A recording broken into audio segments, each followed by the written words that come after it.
안녕하세요. 여러분과 생명보험 모집인 자격시험 함께 공부할 최돈호라고 합니다. 이 생명보험 모집인 자격시험은요, 총 4개의 편으로 구성이 되어 있습니다. 첫 번째 편은 이제 보험 이론 및 윤리 해가지고 보험에 대한 기본적인 윤리적인 부분과 기초 이론들을 다루고 있는데요. 문제는 10문제, 배점은 3점씩 30점 만점으로 구성이 되어 있습니다.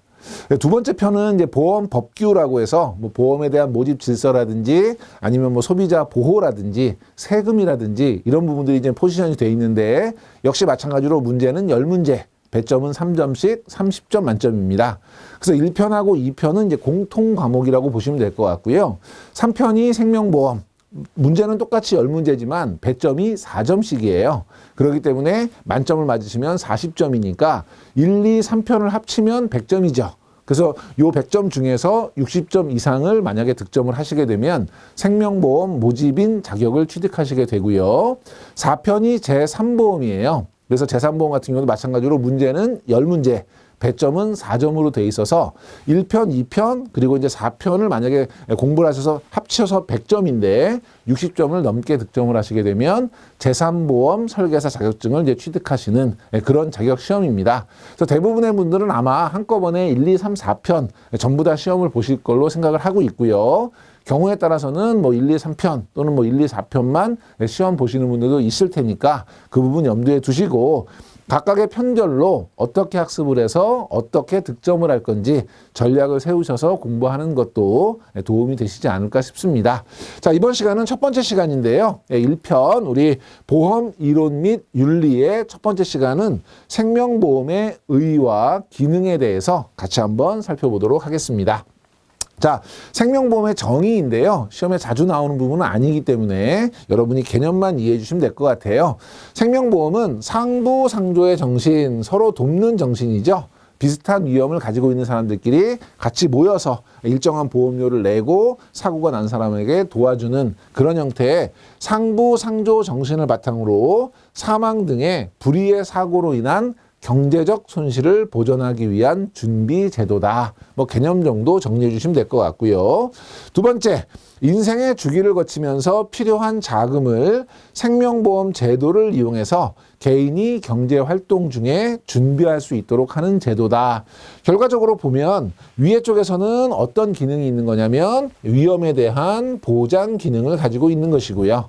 밑에 쪽에서는 필요한 자금을 모을 수 있는 저축 기능을 동시에 가지는 이런 성격이 생명보험이다 정도이고요. 이 생명보험을 가장 정확한 표현으로 표현한 분이 누구냐면 독일의 학자 마네스입니다. 요 마네스는 시험에 자주 출제가 되고 있는 분이에요. 그래서 이렇게 얘기한 사람은 누구냐 해서 뭐 마네스다. 뒤에 보시겠지만 뒤에 여러 학자들이 나와요. 뭐 파스칼도 나오고 헨리도 나오고 톤티도 나오고 이런 사람들 여러분이 책에서 한번 본 사람들 쭉 나열해 놓고 1위는 만인을 위하여, 만인은 1인을 위하여라고 이야기한 사람은 누구냐 이렇게 물어보는 문제가 많이 나오고 있습니다. 그래서 여러분들이 마네스라고 하는 이름만 꼭 기억해 주시면 좋을 것 같고요. 자, 다음 장은 이제 생명보험의 역사인데요. 생명보험은 이제 고대, 중세, 근대, 현대 이런 식으로 나누어서 공부를 하실 거고요. 지금 이거는 전체적으로 전 세계적인 보험의 역사예요. 뒤에 가면 우리나라의 보험의 역사가 또 별도로 나오거든요. 그래서 시험에 아주 많이 나오는 부분이기 때문에 기억을 해 두셔야 되는데 이 별표는 제가 이제 임의대로 친 것은 아니고요. 출제 비중이 높은, 그러니까 중요하다, 중요하지 않다, 어렵다, 쉽다 이런 개념이 아니고 시험에 많이 나온 걸 기준으로 해서 1개부터 3개까지 제가 별표를 붙여드릴 거예요. 그러니까 이 별표가 지금 많은 것은 적어도 직전 얼마 동안은 시험에 많이 나온 부분이기 때문에 관심 갖고 봐주셔야 되는데 고대에는 우리 이제 BC 3세기경에 에라노이라고 하는 제도가 있었고요. 또 하나는 로마 제정시대에 콜레기아라는 제도가 있었어요. 우리 고대 시대에는 이제 샤머니즘 같은 종교들이 많이 발달을 했었죠. 그렇기 때문에 에라노이 같은 경우는 불행한 처지에 있는 사람들에게 도움을 주는 종교적인 공제단체다. 그래서 종교적인 단체다라는 걸 여러분이 꼭 기억을 좀 해주시고 콜레기아 같은 경우는 종교단체는 아니에요. 다만 상호 부조를 하는 조합의 형태로 운영을 해서 각자 회비를 부담하게 되고 그 회비를 가지고 이런 그 조직을 운영할 수 있는 그런 비용을 충당한다든지 아니면 회원들 중에 사망하시는 분의 장례비를 보조한다든지 이런 식으로 사용하는 건데 최근 들어서 시험에 아주 많이 나오고 있고요. 문제 나오는 유형은 두 개를 바꾸어서 문제를 많이 나옵니다. 그래서 여러분이 키워드 중심으로 에라노이 같은 경우는 종교적인 공제단체다. 요거를 매칭을 해서 반드시 기억을 좀 해주셔야 되고 앞뒤를 바꿨을 때 골라낼 수 있도록 명확하게 정의해 주시는 게 필요할 것 같아요. 그래서 BC 3세기 에라노이는 종교적 공제단체 그리고 로마 시대 간혹가다 요 시대도 바꾸거든요. 그래서 여러분이 로마 시대의 콜레기아는 상호 부조조합이다. 명확하게 기억해 주시고 중세 같은 경우에는 우리가 기본적으로는 이제 독일의 길드라고 하는 제도가 있었죠. 그래서 동업자 간의 상호 부조조합이다라고 돼 있는데 시작은 이제 해상 무역에서 시작을 하는 거죠. 요즘처럼 뭐 항공이라든지 육로가 발달하지 않았을 때는 해상 무역을 많이 했을 텐데 이 해상 무역을 하는 사람들이 뭐 자연재해 태풍이라든지 이런 것 때문에 배나 짐을 잃을 수도 있고요. 또 이 당시에는 해상무역이 발달됐기 때문에 해적들이 많았죠. 그러니까 해상무역을 하시는 분들이 모여서 우리가 돈을 좀 모으자. 그래서 만약에 그렇게 배나 짐을 잃는 사람이 있으면 도와주자라고 해서 만든 동업자 간 상호 부조조합이고요. 나중에 영국의 우회조합이나 독일의 구제금고 등의 형태로 발전되는 중세시대의 시작입니다. 그래서 여러분이 요거는 동업자 간 부조조합, 독일의 길드다 정도 용어만 기억해 주시면 될 것 같고요. 17세기 말에 프랑스 루이 14세 때 우리 연금이라고 하는 개념이 처음 만들어져요. 요거는 시험에 아주 자주 나옵니다. 여러분이 기억해 주셔야 되고요. 그래서 톤틴 연금이라고 하는 연금을 만드는데 톤티라고 하는 분이 만든 거예요. 그래서 이분이 국고에 유효자금이 있으면 나라에 꾸어주는 거예요. 나라에. 그러면 나라에서 그거를 그냥 갚는 게 아니라 연금의 형태로 갚겠다. 그 연금은 종신연금으로 죽을 때까지 연금으로 지급하겠다라고 하는 거를 처음 만든 거죠. 그래서 일단 톤틴 연금이라고 하는 이름, 그래서 개념 설명해 놓고 얘는 누구냐라고 했을 때 톤틴 연금이다라고 하는 개념을 여러분이 맞추실 수 있어야 되고 또 하나 문제가 얘는 어디에 빌려주냐면 국가에 빌려주는 거예요. 그래서 특정한 기업에 빌려준다거나 종교단체에 빌려준다거나 이런 지문들은 틀린 지문이고요. 연금은 종신 형태로 지급한다라고 하는 것도 여러분이 일정 기간 동안 지급하는 것이 아니고 종신연금의 형태다라고 하는 것도 기억을 해주셔야 되고 이렇게 연금을 지급하기 위해서는 죽을 때까지 계속 줘야 되니까 도대체 이 사람이 얼마 동안 생존을 할지 사망이나 이런 것들에 대한 확률도 필요할 거고요. 그 다음에 빌린 돈을 저희가 운영을 해서 연금을 주기 위해서는 이자율도 계산을 해야 될 거고요. 그러다 보니까 근대적인 생명보험 발달에 크게 기여했다. 그래서 간혹 가다가 근대적 생명보험 발달에 기여한 제도라고 물어보기도 합니다. 여러분이 톤틴 연금 개념 정리하시고 시험에 또 많이 나오는 지문 중에 하나가 이 두 개를 이제 비교하는 문제가 많이 나오고 있어요. 그래서 학자분들인데 이렇게 근대적인 보험을 하기 위해서는 여러 가지 확률 같은 게 필요할 텐데 그 확률을 개발하신 분들이죠. 그래서 이제 프랑스의 파스칼이라고 하는 분은 사람의 생존율에 대한 연구를 가지고 근거 자료들을 이제 제공을 했고요. 영국의 천문학자인 헨리 같은 경우에는 최초로 사망표라는 걸 작성했죠. 그래서 사람이 얼마나 오래 살 건지 얼마나 빨리 죽을 건지 이런 것들에 대한 확률들을 만들어낸 그런 학자분들이에요. 시험에는 어떻게 많이 나올 거냐면 섞어서 나오겠죠. 예를 들면 사망표를 만든 사람이 파스칼이라거나 아니면 생명표를 만든 사람이 헨리라거나 이런 식으로 해서 바꾸어서 문제가 나왔을 때 여러분이 정확하게 구별해 내실 수 있어야 되는데 요즘에 우리 줄임말 많이 쓰죠. 우리 젊은 사람들이 나 오늘 생파가 뭐의 줄임말일까요? 예, 생일 파티를 줄여서 생파라는 용어를 젊은 친구들이 많이 쓰고 있어요. 예, 생파를 왜 얘기했냐면 생존율은 누가 만들었다? 파스칼이 만들었다. 그래서 생파만 기억하시고 나머지 헨리하고 사망표는 매칭을 시켜주시면 될 것 같습니다. 자, 이제 근대로 넘어가 볼게요. 근대에서는 제일 중요한 게 우리 세계 최초로 근대적인 보험회사 형태를 띈 그 회사가 언제 어디서 만들어진 누구냐 이걸 물어보는 문제가 많이 나와요. 그래서 영국에서 연도는 뭐 크게 중요하진 않지만 1762년도에 세계 최초의 근대적 생명보험 체계를 만든 그 회사 이름은 에퀴타블 생명보험회사라는 요 회사가 설립이 되었고 1870년에 관련된 법도 제정되었다. 여러분이 요 에퀴타블 회사라고 하는 회사 이름 잘 기억해 주시고 영국이라는 거 기억해 주시고 이게 최초다라는 걸 기억해 주셔야 돼요. 시험 문제 뭐 많이 나오냐면 밑에 보면 미국의 펜실베니아 생명보험회사가 미국의 가장 근대적인 형태의 최초의 보험회사거든요. 그래서 미국의 펜실베니아 생명보험회사가 세계 최초의 근대적 체계를 갖춘 회사다. 틀린 거예요. 영국의 에퀴타블사가 훨씬 더 먼저다라는 걸 여러분이 기억해 주시고 뭐 프랑스의 뭐 제국보험회사라든지 독일의 고다 생명보험이라든지 일본의 쿄사이 교화쿠 메이사 보험이라든지 이런 것들은 이름 정도만 여러분이 기억해 주시면 되고요. 제일 중요한 거 세계 최초는 어디다? 영국의 에퀴터블이다. 요거는 꼭 잊지 마시고 미국하고 비교해서 정리해 주시면 되겠습니다. 자, 우리나라인데요.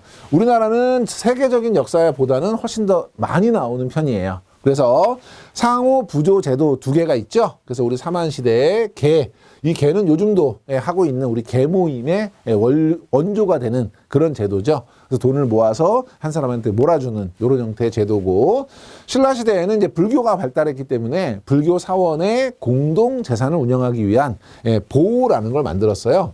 이것도 시험에 뭐 자주는 아니지만 가끔 나와요. 문제가 나오면 이것도 역시 바꾸는 게 많이 나와요. 그럼 여러분 이제 우리 여름에 날씨 더우면 우리 보신 많이 하잖아요. 그래서 여러분 어떻게 기억하시냐면 삼한시대의 삼계탕. 그래서 개고요. 그 다음에 뭐 최근에는 많이 먹진 않지만 우리 보신탕. 그래서 신라시대에는 보다. 이런 식으로 여러분 정리해서 잊어버리지 않도록 잘 구별해 주시고, 밑에 보면 이제 근대적 생명보험입니다. 우리나라는 안타깝게도 강화도 조약을 체결한 이후에 일본 생명보험회사가 우리나라에 대리점을 설치하면서 도입이 됐어요. 그리고 1921년도에 국내 최초로 조선생명보험 주식회사라고 하는 회사가 설립이 됐고요. 그 이듬해 조선화재해상보험 주식회사라고 하는 손해보험회사가 처음 설립이 됐습니다. 요건 여러분이 개념 정도 기억하시고 시험 문제가 나오게 되면 얘는 맞는 지문으로 많이 나옵니다. 그래서 21년도에 국내 최초는 조선생명보험 주식회사다. 그럼 이건 맞는 지문이 되겠죠. 틀린 지문으로 많이 나오는 거는 60년대 이후로 많이 나오는데요. 60년대에는 생명보험이 조금 전쟁 끝나고 나서 조금 이제 발전을 하기 시작하면서 국민저축기관으로 생보사가 지정이 되고요. 이 당시에는 개인들은 전쟁 끝나고 나서 돈이 많지 않았기 때문에 단체를 중심으로 한 단체 보험이 많이 성장을 했어요. 간혹 시험에 1960년대에 국민저축기관으로 지정됐고 개인보험이 엄청나게 성장했다.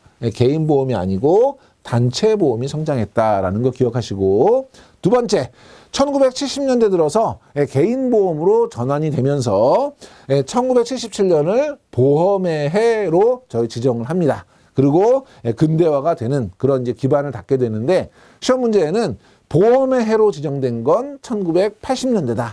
또는 1970년대에 고도 성장을 지속했다. 뭐 이런 식으로 연대를 바꾸어서 시험 문제를 내기도 합니다. 여러분이 연대와 그때 일어났던 일, 요거를 잘 정리하셔야 되고요.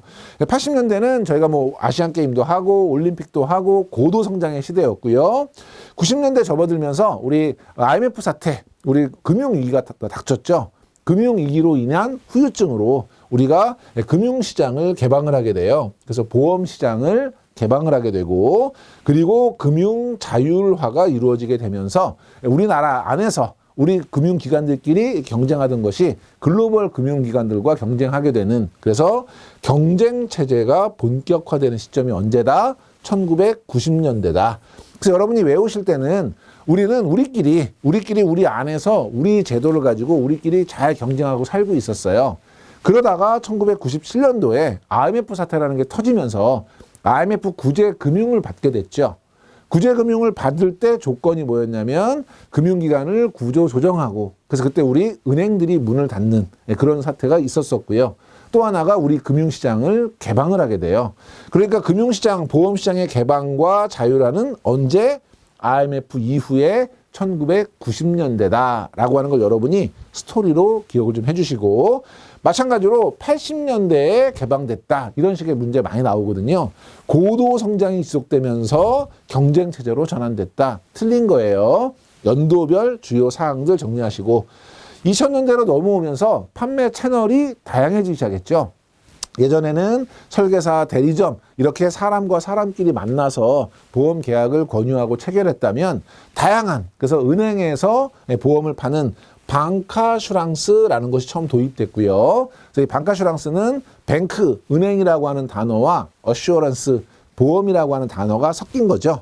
그래서 은행 창구, 지금은 뭐 당연히 은행에서 보험을 팔고 있지만, 이 당시만 해도 이제 처음 우리나라에 은행에서 보험을 파는 방카슈랑스가 도입이 됐고요. 은행뿐만이 아니고 뭐 증권회사에서도 이제 보험을 팔고 있고, 판매 채널을 다각화하려는 노력을 많이 했었죠.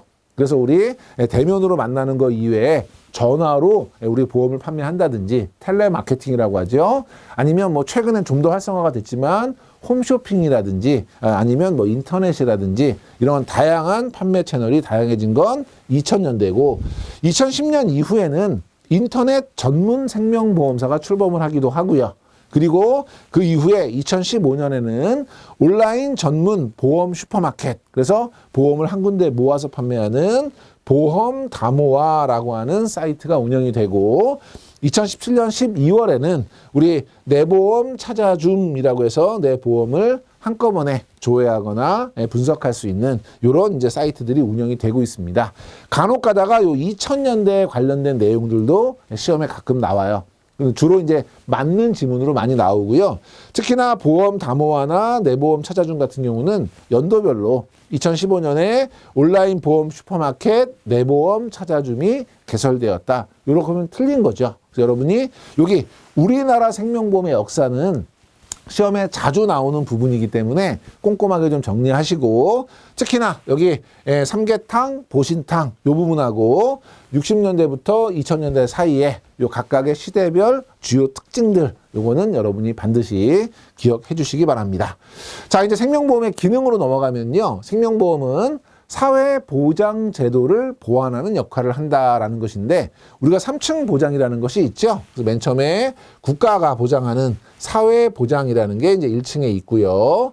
여기에서는 이제 최저 수준의 국민 생활을 보장을 하게 되고, 그 다음에 기업이 두 번째로 2층 보장을 하게 되죠. 그래서 기업에서는 최저 수준을 넘어서 복리후생 차원에서 퇴직 후에 안정된 생활을 보장하는 그 대표적인 것이 퇴직연금제도 같은 것들이 있고요.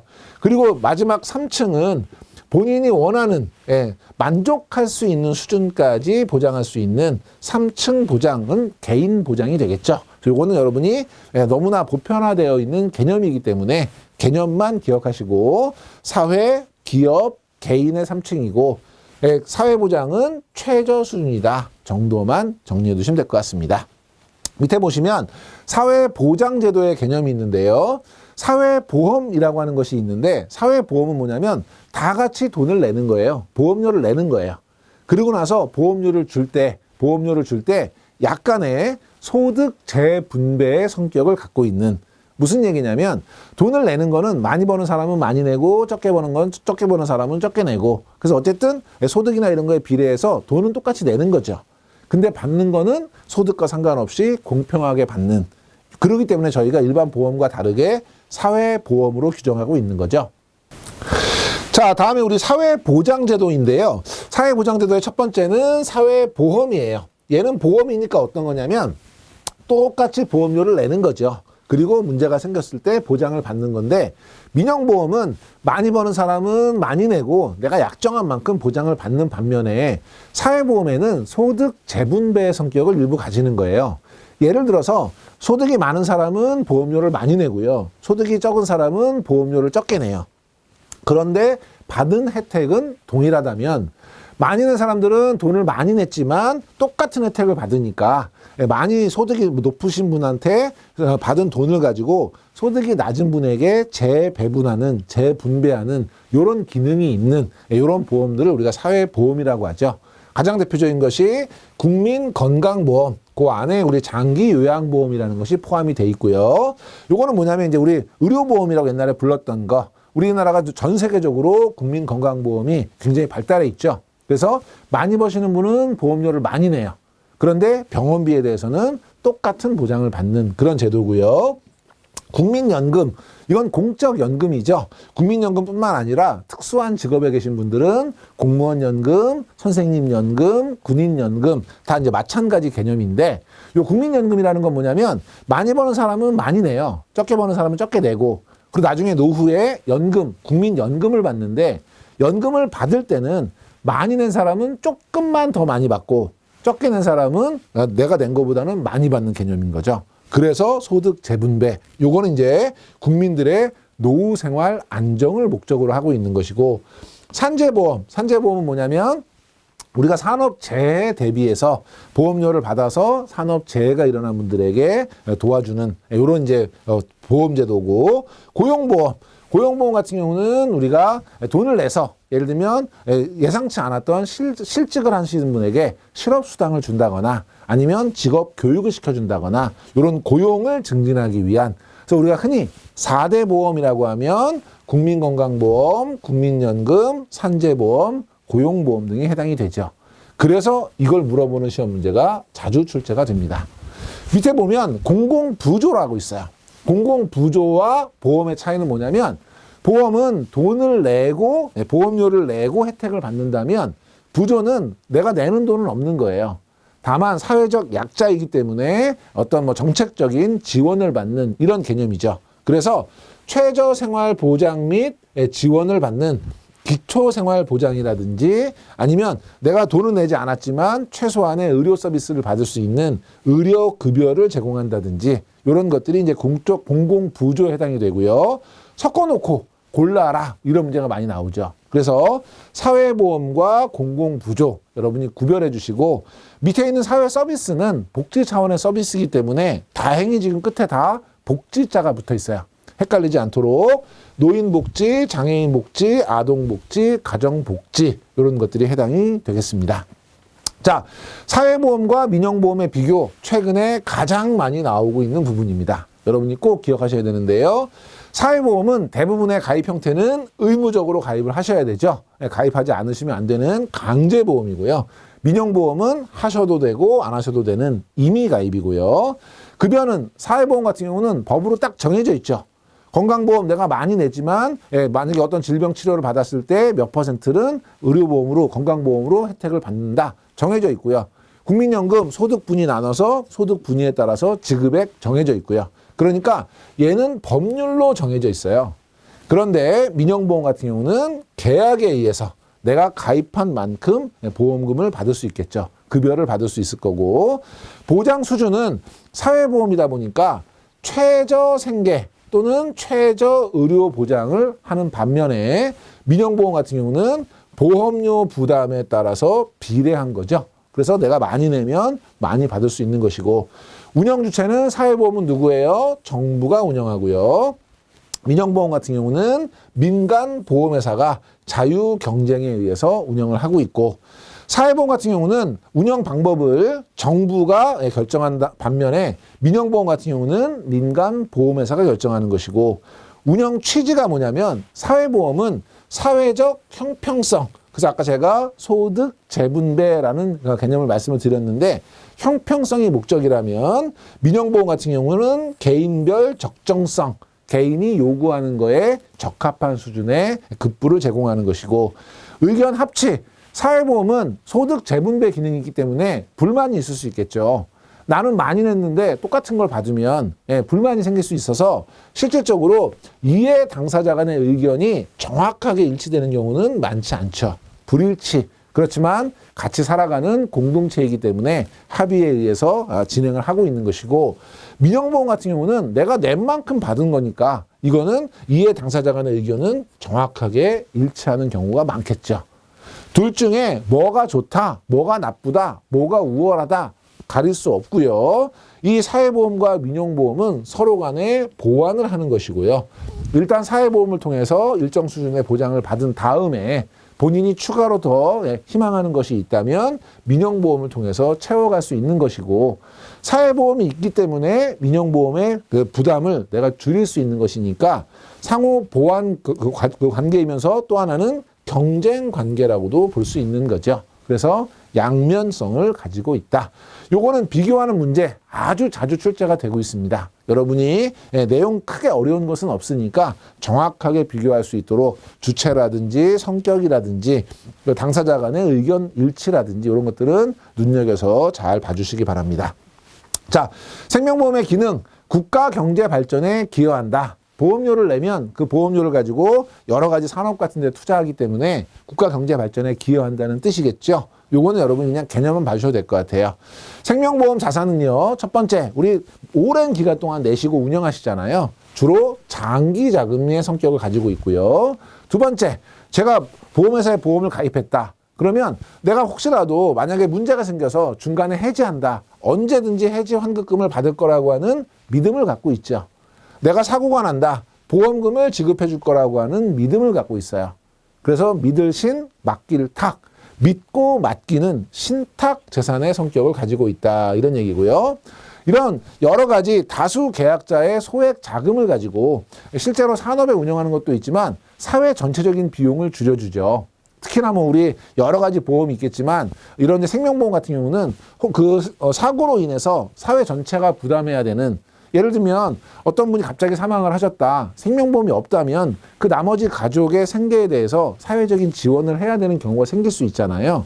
이런 공공적인 성격, 사회보험을 보완하면서도 사회 전체의 비용을 줄여주고 사회를 발전시키는 이런 공공적인 성격이 있다. 요거는 뭐 개념만 보시고 시험에는 얘가 많이 나오는데요. 상대적으로 굉장히 난이도는 쉽게 나와요. 생명보험 자산의 운용 원칙인데요. 여기 위에 세 가지는, 요 세 가지는 생명보험 자산뿐만 아니라 모든 자산의 운용 원칙이에요. 모든 자산은 첫째, 안정성이 있어야 되죠. 안정성이라는 건 뭐예요? 원금이 손실이 난다든지 이런 게 없어야 되니까 장래 보험금 지급에 지장이 없도록 안정적인 운영을 해야 된다. 이런 얘기고, 두 번째, 유동성은 뭐예요? 언제든지 내가 필요할 때 현금으로 교환할 수 있는 거죠. 자산의 일부를 예금, 단기 채권 등 유동성이 높은 자산으로 보유해야 된다. 시험에 제일 많이 나오는 지문은 최근에는 유동성은 생명보험의 자산 운용에서 크게 중요하지 않다. 유동성은 중요한 고려 요소는 아니다. 예, 중요한 고려 요소예요. 그래서 여러분이 유동성, 그 다음에 세 번째가 수익성.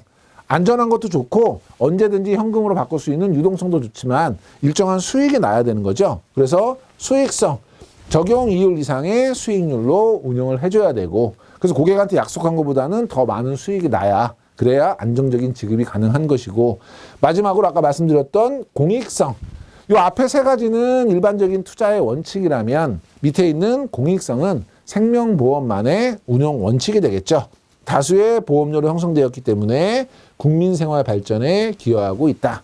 그러면 생명보험 자산은 어디에 운영을 하고 있을까? 그래서 거의 대부분의 자산은 주식, 채권 이런 유가증권에 가장 많이 들어가 있고요.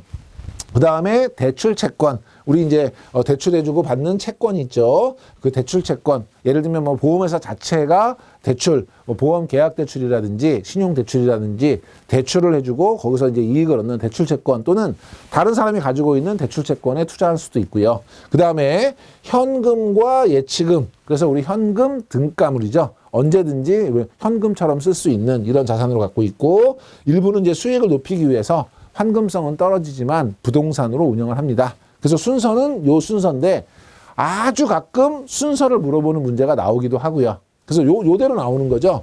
생명보험의 자산운용 현황을 비중대로 바르게 표현한 것은, 이런 문제가 나올 수 있는데, 그거보다는 가장 많이 나오는 건 자산운용에서 제일 많이 투자하고 있는 곳은 뭐냐? 예, 유가증권이다. 이게 시험에 제일 많이 나옵니다. 그래서 여러분이 여기서는 유동성도 중요하다. 유가증권에 가장 많이 투자하고 있다. 요거 잘 기억해 주시고요. 자, 생명보험을 필요로 하는 사회적 배경인데요. 얘는 시험 문제가 나오게 되면 사회적 배경에 대한 설명으로 맞는 것은 틀리는 것은 해서 이 큰 제목을 나열해서 뒤에 이제 계속 나올 거니까요. 큰 제목을 물어보는 문제가 나오니까 여러분이 큰 제목 중심으로 기억하시고 세부적인 것은 여러분이 일부 자주 출제되고 있는 부분만 눈여겨봐 주시면 돼요. 자, 급속한 고령화. 그걸로 인해서 노후 준비가 부족하니까 생명보험으로 그 준비를 해야 되겠다. 이런 얘기예요. 그래서 첫 번째는 인구 구조가 변하고 있죠.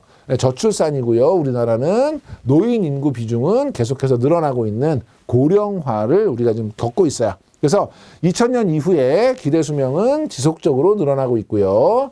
노인 부양을 위한 사회적 부담은 가중되고 있죠. 저출산이니까 돈을 버는 사람은, 경제활동을 하는 사람은 줄어드는 것이고, 고령화니까 부양을 받아야 되는 분들은 많아지는 거고, 그러니까 사회적 부담이 늘어나고 있고요. 시험에서는 요게 간혹 나옵니다. 그래서 우리가 고령화라고 하는 걸 어떻게 표현할 거냐? 그래서 고령화 사회, 그 다음에 고령 사회, 그리고 초고령 사회 이렇게 구분을 하는데요. 요걸 가지고 이제 지문을 바꿔서 문제를 내는 거죠. 몇 %면 무슨 사회다? 맞았냐, 틀렸냐? 그래서 여러분이 일단 우리가 인구를 구별할 때요. 유년 인구라는 것이 있어요. 예, 유년 인구는 이제 어린 아이들이죠. 0세에서 14세를 유년 인구라고 하고요. 노년 인구가 있어요. 예, 노년 인구는 연세가 많으신, 지금 현재 기준으로는 65세 이상인 분이고요. 그 사이에 있는 15세에서 64세를 생산 가능 인구, 경제 활동 인구로 우리가 구별을 하거든요. 그러니까 지금 여기 고령 사회, 초고령 사회, 고령화 사회는 전체 인구 중에서 이 노년 인구가 몇 %인가를 가지고 구별해요. 여러분 9구단 7단을 기억하시면 돼요. 7일은 7. 그래서 고령화 사회는 7% 이상이면 고령화 사회로 보고요. 7이 14. 14%를 넘으면 고령 사회로 보고요. 고령화는 고령으로 가고 있다는 것이니까 7%. 고령은 이미 고령됐다는 거니까 14%. 그러면 73, 20일이었으면 딱 좋았을 텐데 얘가 20일이 아니라 20%예요. 20%. 예. 요거는 우리나라가 이렇게 된다는 것이고, 자, 고령화 사회는 노년 인구 7% 이상. 고령 사회는 노년 인구 14% 이상.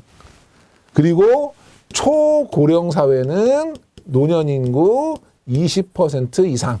그래서 7일은 7, 7이 14, 73, 20일이 아니고 20이다. 그래서 요 숫자 기억해 주시고, 전체 인구 중에서 노년 인구가 65세 이상, 노인 인구가 14% 이상인 사회를 초고령 사회라고 한다. 틀린 거죠. 그래서 여러분이 요 개념 정리해 주시고, 자, 불안한 노후의 보장 체계와 노후 준비의 필요성이 늘어나고 있다. 그래서 2017년 우리나라의 노인 빈곤율 43.8%로 OECD 국가 중에서 가장 높고요. 국민연금의 명목소득 대체율은 40%니까 국민연금으로는 그 이전에 받던 소득의 40% 정도밖에는 생활 유지가 안 된다는 뜻이고, 실제 소득 대체율 20%를 전망하고 있다.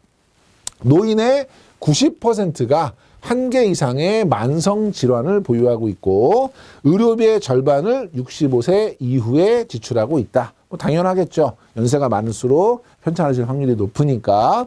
국민건강보험의 보장률은 60%를 상회하는 수준으로 국민건강보험에서 전체적으로 노인에 대한 비용이 많이 지출되고 있음에도 불구하고 자기 부담이 좀 늘어나고 있고요. 노부모의 부양에 대한 자녀의 책임의식, 부모님을 내가 모셔야 됩니다. 이게 점점 강화되고 있을까요? 희박해지고 있을까요? 점점 희박해지고 있죠. 그래서 예전에는 행복한 노후를 추구했다면 요즘에는 짐이 되지 않는 노후를 추구하는 이런 형태로 은퇴설계의 패러다임도 달라지고 있거든요. 여기서는 내용 자체는 굉장히 어려워 보이고 숫자가 많이 나오지만 문제 자체는 난이도는 낮게 나오고요. 제일 많이 나오는 게 이 부분. 자녀들의 부모에 대한 부양 책임의식이 점점 희박해지고 있는데 높아지고 있다. 이런 문제 자체는 그럴듯하게 나오는 거죠. 이런 노후 준비가 부족하고 필요하고 하기 때문에 자녀분들의 책임의식이 높아지는 추세다. 틀린 거예요. 희박해지고 있다. 기억해 주시고. 자, 생명보험을 필요로 하는 사회적인 배경에서 재해와 성인병이 증가하고 있다. 그래서 우리 2018년 사망 원인 통계를 보면요. 우리나라의 어떤 그 사망 원인 가장 큰 거 4개를 보시면 첫 번째가 암이고요. 악성 신생물, 우리가 암이라고 하는데 전체 사망자의 26.5%가 암으로 사망합니다. 그래서 우리 국민 4명 중에 1명은 암으로 사망하는 거죠. 여기서는 요게 중요합니다. 그래서 가장 사망 원인 1위가 뭐냐? 예, 암이다. 악성 신생물이다. 4명 중에 1명이 암이다. 요거 여러분이 기억하시고 순서는 자주 나오진 않고요. 우리 2017년 기준으로 보면 요 2개가 이제 2018년에 바뀌긴 했어요. 여러분이 개념만. 그래서 악성 신생물, 그 다음에 심장질환, 폐렴, 뇌혈관 질환 순이고 요 부분은 이제 2021년 교재에 새롭게 반영이 된 부분이기 때문에 혹시 모르니까 여러분이 챙겨두셔야 돼요. 암이나 심장질환, 폐렴, 알츠하이머병, 이건 이제 어떤 치매의 한 일종이죠. 그래서 알츠하이머병은 증가하는 추세이고 뇌혈관 질환, 당뇨병은 감소하는 추세다. 이런 지문이 추가가 됐으니까 시험 문제에 혹시라도 암, 심장질환, 폐렴, 알츠하이머병은 감소하고 있는 추세다라고 문제가 나온다고 하면 맞추실 수 있도록 요 위에 4개보다는 밑에 2개가 깔끔하겠죠? 뇌혈관 질환과 당뇨병은 감소하고 있다. 요것만 잘 기억해 주시면 될 것 같아요. 자, 밑에 핵가족화와 자기책임주의인데요. 2018년 평균 가족수는 2.4명, 그리고 1인 가구는 29.3%고요. 가족 생활이 개인을 중심으로 해서 고립화되고 있고 경제적인 준비에 대한 부담. 예전에 대가족일 때 경우에는 어려움이 있거나 이럴 때는 도와줄 수도 있고 조언 얻을 수도 있는데 지금은 핵가족화이기 때문에 자기 책임이 강조되고 있다. 문제가 나오면 아주 평이한 형태로 나올 거니까 상식 수준에서 직관적으로 해결하시면 될 것 같습니다. 생명보험 산업의 전망은 그냥 한번 봐주시면 될 것 같아요. 가정경제 측면에서는 핵가족 제도가 일반화되고 있고요. 1인 가구가 늘어나고 있고요. 사회보장제도는 재원을 마련하는데 한계가 있기 때문에 최저 생활 수준 이상을 보전하기 위해서는 생명보험이 앞으로 더 필요해질 것이고 생명보험 회사의 경영적인 측면에서는 소비자 수요에 대응하기 위해서 신상품 지속적으로 개발 판매하고 있고 우리 설계사분들에 대한 교육 육성에 주력하고 있고 효율적 자산 운용을 통해서 안정성, 수익성 확보하려고 하고 있기 때문에 더욱더 발전할 것이다. 이런 개념이고요. 다음에 재무설계인데요. 재무설계라고 하는 것은 무조건 많이 벌고 뻥튀기고 이게 중요한 게 아니라 목표를 세우고요. 그 목표를 현재 재무 상태, 현금 흐름 이런 것들을 파악해서 잘 달성할 수 있도록 목표를 잘 이룰 수 있도록 자산을 배분하고 투자를 실행하는 과정을 의미합니다. 아주 간혹 얘를 뭐라고 하느냐 시험 문제 나오는데 빈도는 높지 않고요. 재무 설계의 필요성에 대한 설명으로 맞는 것은 틀리는 것은 이 정도의 문제가 간혹 출제가 됩니다. 첫째, 생애 소비 만족의 극대화. 그래서 생애 소비 만족의 극대화라는 건 뭐냐면 내가 쓰고 싶은 대로 쓰면 만족도가 높아지잖아요. 쓰려면 뭐가 필요해요? 돈이 필요하죠. 돈을 가장 많이 버는 때, 이때를 우리가 일반적인 사람으로 봤을 때는 중년에 돈을 가장 많이 벌죠. 이때 소비 만족이 가장 극대화될 거예요. 그러면 처음에 우리 신혼기라든지 사회 초년기에는 돈을 많이 못 벌기 때문에 우리가 소비 만족이 좀 작겠죠. 노년기에는 돈을 많이 못 벌기 때문에 소비 만족이 작겠죠. 이거를 좀 극대화시키려면 어떻게 하면 될까요? 중년에 벌 거를 신혼기에 미리 좀 땡겨서 쓰면 되겠죠? 어떤 방법으로 땡겼을까요? 대출이라든지 이런 개인 신용을 가지고 만족을 앞쪽으로 땡길 수 있고요. 중년에 이 높은 만족을 뒤로 미룰 수 없을까요? 미룰 수 있죠. 저축이라든지 가장 대표인 연금 같은 것들을 통해서 뒤로 미룰 수 있어요. 그래서 소득 흐름과 소비 지출의 흐름이 불일치하다. 중년에 많이 몰려 있다. 그래서 우리 중년기의 잉여 소득을 신혼기로 융자나 신용, 대출 같은 것들을 통해서 앞쪽으로 미리 땡겨 쓰거나 노년기로 연금이나 저축 같은 걸 통해서 뒤로 미루거나 그러면 인생 전체의 소비 만족은 극대화가 된다. 이런 개념이고 두 번째, 미래 리스크에 대비하는 거죠. 물가가 상승한다거나 아니면 실업, 질병, 장수 이런 리스크에 대비하는데 아주 간혹 물가 하락 리스크에 대비해야 된다라는 지문이 나오기도 합니다. 여러분이 그 지문도 정리해 주시고 사회 경제적 환경 변화에 대응해야 된다. 가계 금융자산은 전체적으로 증가하고 있죠. 그리고 근데 우리가 이제 일반적으로 금융자산 자체는 증가하고 있지만 선진국에 비해서 우리나라는 금융자산보다는 어떤 자산의 비중이 높아요? 부동산 자산의 비중이 높지요. 그래서 금융자산의 추세는 증가하고 있지만 비중 자체는 선진국에 비해서 매우 낮은 수준이다. 왜? 부동산 비중이 높기 때문에. 얘가 시험에는 가장 많이 나오는 지문입니다. 그래서 우리나라는 선진국에 비해서 금융자산의 비중은 높은 편이다. 틀린 지문이고요. 금융자산에 대한 선호도는 최근에 증가하고 있고 금융상품이 다양해지고 있고 신상품이 늘어나고 있고 고령화 사회로 진입하고 있다. 그래서 재무설계가 필요하다. 이런 얘기가 되겠습니다. 자, 이번 시간에는 저희가 자격증에 대한 설명이나 이런 것들이 있어서 시간이 조금 길어진 점 양해 부탁드리고요. 이번 시간 강의 들으시느라고 수고 많이 하셨고 다음 시간에 계속해서 이어가도록 하겠습니다. 감사합니다.